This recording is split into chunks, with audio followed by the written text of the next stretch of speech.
केवल अंतरिक्ष में ही भारत की धमक नहीं है, हिंदुस्तान हर क्षेत्र में तकनीक के लिहाज से एडवांस होता जा रहा है। फिलहाल दो दुश्मन देशों के बीच युद्ध फौजी ताकत और फौजी हथियारों के दम पर लड़ा जा सकता है, लेकिन भविष्य का युद्ध तकनीक या विज्ञान के दम पर लड़ाया जीता जा सकता है। और ऐसी जंग के लिए हिंदुस्तान की सेना भी बड़े पैमाने पर तैयारी कर रही है, वो भी मिशन मेक इन इंडिया की शक्ति के साथ। दुश्मनों की तकनीक क्षमता को समझते हुए सेना अत्याधुनिक तकनीकों पर स्टडी कर रही है। इसमें आर्टिफिशियल इंटेलिजेंस भी शामिल है और बड़ी बात यह है कि भारत के डिफेंस सेक्टर में आर्टिफिशियल इंटेलिजेंस की एंट्री हो गई है। रक्षा मंत्री राजनाथ सिंह ने आजादी के अमृत महोत्सव के तहत 75वें आर्टिफिशियल इंटेलिजेंस प्रोडक्ट को भारतीय सेना के लिए लॉन्च किया है। इस कार्यक्रम का आयोजन रक्षा मंत्रालय के डिफेंस प्रोडक्शन विभाग ने किया था। आर्टिफिशियल इंटेलिजेंस पर आधारित 75 नए उपकरण मिलने से सेना के जवानों को काफी सहूलियत मिलेगी। इन सैन्य उपकरणों से सीमा पर मौजूद सैनिकों तक हथियार और दूसरे सामान पहुंचाना आसान हो जाएगा। इसके साथ ही साथ भारतीय सेना लगातार तकनीक का इस्तेमाल बढ़ा रही है। भारतीय सेना का डिजाइन ब्यूरो खुद कई नई तकनीक पर काम कर रहा है।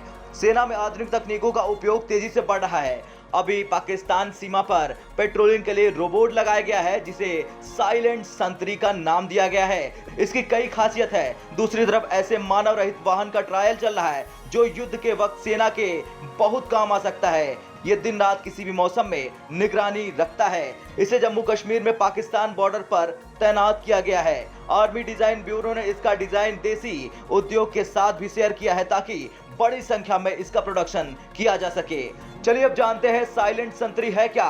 तो साइलेंट संतरी जो एक अतिरिक्त आंख और कान के रूप में कार्य करता है, निगरानी ग्रिड को बढ़ाने के लिए नियंत्रण रेखा पर घुसपैठ की बोलियों और इकाइयों और प्रतिष्ठानों की परिधि पर पहचानने में मदद करेगा। ये 6 घंटे तक लगातार पेट्रोलिंग कर सकती है और बैटरी डाउन होने पर चार्जिंग पॉइंट पर जाकर अपने आप चार्ज हो जाती है और फिर पेट्रोलिंग शुरू कर देती है। ये अपने डेटाबेस से चेहरों को पहचानता है और जब कोई अनजान व्यक्ति देखता है तो अलर्ट भेजता है। ये वायरलेस के माध्यम से 5 से 10 किलोमीटर दूर बेस पर डेटा भेज सकता है। शायद यही वजह है कि रक्षा मंत्री राजनाथ सिंह ने जमकर तारीफ की इस रोबोट की और बताया कि भारत के डिफेंस क्षेत्र में आर्टिफिशियल इंटेलिजेंस की एंट्री होने के बाद क्या क्या सहूलतें मिलेंगी। खैर, आर्टिफिशियल इंटेलिजेंस के क्षेत्र में भारत ने अपनी प्रभावशाली शुरुआत कर ली है। सेना, सरकारी संस्थान और निजी कंपनियां मिलकर सुरक्षा से लेकर रक्षा के क्षेत्र में भविष्य की तकनीकों का भरपूर इस्तेमाल कर रहे हैं। सीमा पर चौकसी करने के लिए और दुश्मन पर झुंड बनाकर हमला करने वाले ड्रोन है। चेहरे की हल्की झलक मिलते ही पहचान करने वाले अत्याधुनिक सिस्टम है। ब्यूरो रिपोर्ट, भारत तक।